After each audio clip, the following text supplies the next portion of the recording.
Sang Pewaris Tunggal bab 30 Audiotune Lovers akan kita dengarkan bersama-sama. Judulnya adalah Lalu Siapa Dia? Apa yang telah ditulis oleh Aditya Jetli bersama-sama. Mari kita simak dan dengarkan. Enjoy listening.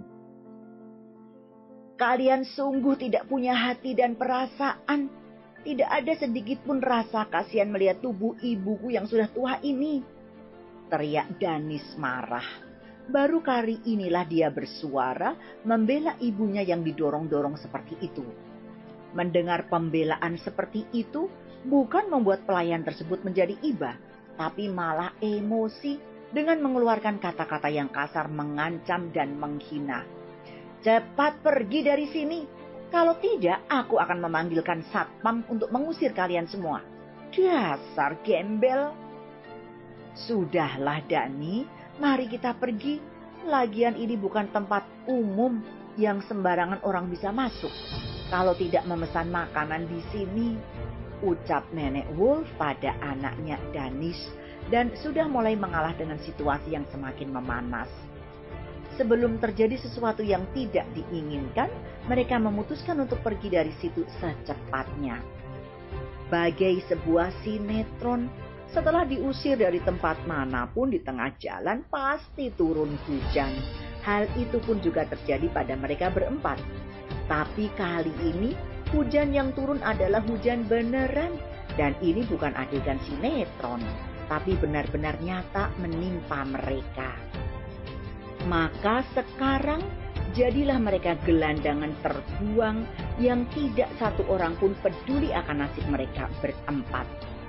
Sungguh tragis dan kasihan ketika melihat mereka terlunta-lunta seperti itu, ditambah lagi dengan turunnya hujan yang lumayan deras. Setiap kali ingin berteduh di emperan toko, selalu saja mereka diusir dari sana dengan bengisnya, seperti disengaja oleh mereka. Sedang orang lain bebas saja berteduh, lalu ada apa sebenarnya ini? Sekarang mereka berempat kembali berada di jalanan, berhujan-hujanan, tidak ada payung, tidak ada tempat berteduh. Semua orang cuek pada mereka. Ternyata beginilah nasib orang-orang miskin, pikir mereka. Tidak peduli hujan yang turun membasahi tubuh, mereka terus saja berjalan hingga tanpa disadari mereka berempat telah berada di depan bangunan hotel megah nan tinggi. Dan sepertinya mereka baru menyadari bahwa bangunan itu adalah hotel yang pernah mereka datangi sebelumnya. Sementara itu, kondisi tubuh Nenek Wolf yang rentah tersebut sudah pucat pasi, menggigil kedinginan. Sungguh sangat terlalu Danis itu, sebagai laki-laki satu-satunya di kelompok itu tidak bisa mengambil keputusan tepat, walau sekedar membawa ibunya untuk berteduh sementara dari hujan di tempat lain. Tapi ini terus saja berjalan, membawa ibunya yang sudah kedinginan itu hingga sampai di depan pintu gerbang bangunan super tinggi dan megah. Dengan takjub keempatnya memandangi bangunan hotel tersebut, walaupun kondisi tubuh mereka basah kuyup tertimpa hujan. Tidak terasa, sudah hampir 5 menit mereka berdiri di sana tanpa berani untuk masuk atau berteduh. Kebetulan hujan yang turun sudah mulai mereda, walau masih menyisakan gerimis kecil di sekitarnya. Nenek Wolf, Danis, Everly, dan Kalista merasa senang dengan kondisi itu.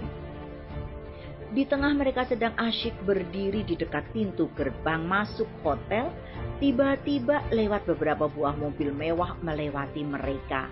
Kemudian setelah sampai, salah seorang pengawal keluar menggunakan payung yang cukup besar menuju ke sebuah mobil mewah tersebut. Begitu pintu terbuka, keluarlah seseorang yang berpenampilan necis, berjas merek mahal, dan bersepatu mahal juga dengan gagahnya. Di wajahnya bertengger kacamata hitam yang terlihat mahal, didampingi oleh seorang wanita cantik yang selalu setia menemaninya.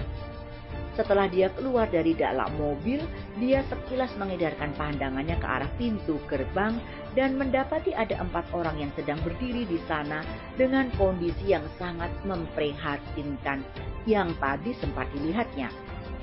Di wajah laki-laki itu terlihat senyum sinis ketika menatap ke arah mereka, khas orang-orang kaya pada umumnya. Kemudian dia berlalu begitu saja dan tidak menoleh sedikit pun pada mereka. "Ibu, lihat itu!" teriak Everly terkejut dan penasaran. "Bukankah itu Dion?" kata ibunya menyahut ketika mengenali orang yang mirip dengannya. Tapi hatinya masih ragu. "Iya, benar. Itu memang Dion. Tapi apa yang sedang dilakukannya di hotel besar ini?" jawab Everly semakin penasaran dengan sosok laki-laki tersebut. "Tidak mungkin. Itu mungkin hanya kebetulan saja ada orang yang mirip dengannya," sambung Danis menimpali percakapan mereka.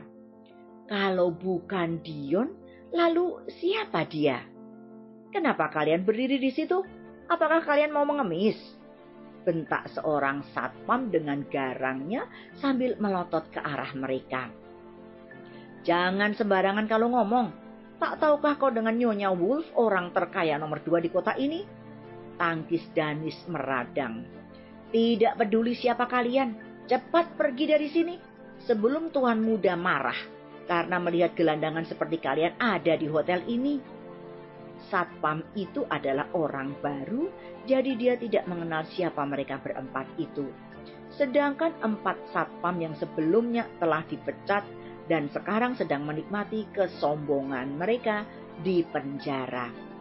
"Cepat pergi dari sini, dasar pengemis!" bentak satpam tersebut sambil mendorong tubuh Danis kuat-kuat. Tubuhnya terjatuh ke aspal, buntalan kain yang dibawanya terjatuh dan ikatannya terlepas sehingga menampakkan beberapa potong pakaian mereka. "Dasar gelandangan, kemana-mana membawa buntalan kumal seperti itu. Kemasi pakaian kalian dan cepat pergi dari sini sebelum Tuan Muda keluar dari hotel. Cepat!" Mau tidak mau, keempatnya pergi dari depan hotel mewah tersebut. Dengan kaki yang tertatih-tatih, Nenek Wolf terus saja melangkah, menyusuri jalanan yang semakin lama semakin jarang berdiri bangunan di sisi kiri dan kanannya, sehingga tidak terasa mereka sampai di sebuah bangunan kosong yang sepertinya sudah tidak terpakai lagi. "Bangunan apa ini? Mungkin kita bisa berteduh di sini untuk sementara waktu," ucap Nenek Wolf sedikit senang. "Danis, cepat periksa bangunan itu. Apakah ada orang atau tidak di sana? Kalau ada orang, kita minta izin untuk berteduh sementara. Kalau tidak ada, kita jadikan tempat tinggal sementara," ucap Nenek Wolf semangat. "Baik, Bu," jawab Danis lemah. Kondisi di dalam ruangan itu cukup gelap, tidak ada penerangan sama sekali. Hanya mengandalkan cahaya yang masuk dari lampu jalanan yang cukup jauh, yang menembus ruangan tersebut. Setelah diperiksa oleh Danis, ternyata tidak ada siapapun yang tinggal di sana. Lalu mereka semuanya masuk dan mengamati ruangan yang cukup luas itu walau gelap. Kalista mengambil handphonenya yang kebetulan tidak mati terkena air hujan, karena dia simpan di dalam kantong plastik dan dimasukkan ke dalam bajunya. Kemudian dia menyalakan lampunya, tapi tanpa mereka sadari ada sepasang mata yang sedang mengamati mereka berempat. Dengan tatapan nafsu dan niat jahat, sudah 2 jam dia tidak berani keluar dari ruangan itu. Saat ini dia sedang kelaparan sekali. Ada makanan empuk datang sendiri ke sini. Aku benar-benar beruntung hari ini. Kata orang tersebut dalam hati. Kemudian dengan mengendap-endap dan berhati-hati, dia mendekati salah seorang dari keempatnya. Setelah dekat dia mencoba menangkap Kalista dari belakang, tapi begitu dia melihat siapa orang yang ditangkapnya, orang itu sangat terkejut sekali. "Kau?" teriaknya kaget sambil melepaskan dekapannya dan mundur. Kalista yang tadi didekap dari belakang juga terkejut ketika melihat siapa yang mendekapnya barusan. "Kak Brian, bagaimana bisa kok ada di sini?" tanya Kalista syok. Nenek Wolf, Dennis, dan Everly begitu mendengar Kalista menyebut nama seseorang yang sangat mereka kenal, ketiganya segera mendekat dan sama-sama terkejut begitu melihat wajahnya. Brian, ternyata kau. Bagaimana kau bisa ada di sini? Di mana Jasmine? Apakah dia ada bersamamu? Nenek Wolf mencecar Brian dengan pertanyaan bertubi-tubi dengan emosi penuh. Nenek, saat ini Jasmine mungkin masih ditahan di kantor polisi. Aku berhasil kabur dari mereka ketika mobil yang membawa kami berhenti mendadak karena menabrak mobil lain. Pada saat itulah aku dan Jasmine mencoba kabur dari mereka. Tapi sayang, Jasmine berhasil mereka tangkap kembali. Dan sekarang aku tidak tahu dia sedang ada di mana. Jawab Brian seperti tidak bertanggung jawab. Jadi, kau biarkan saja Jasmine ditangkap mereka, hah? Tanya Nenek Wolf masih tetap emosi. Brian tidak menjawab, dia malah menatap mertuanya Everly seperti meminta penjelasan kenapa mereka bisa ada di sini. Eti Sulistyawati will be back soon, Audiothon lovers. Please wait for me, don't go anywhere. To be continued, bersambung. Kalau kamu mau dengar audiobook lebih banyak dan gratis, segera download Audiothon.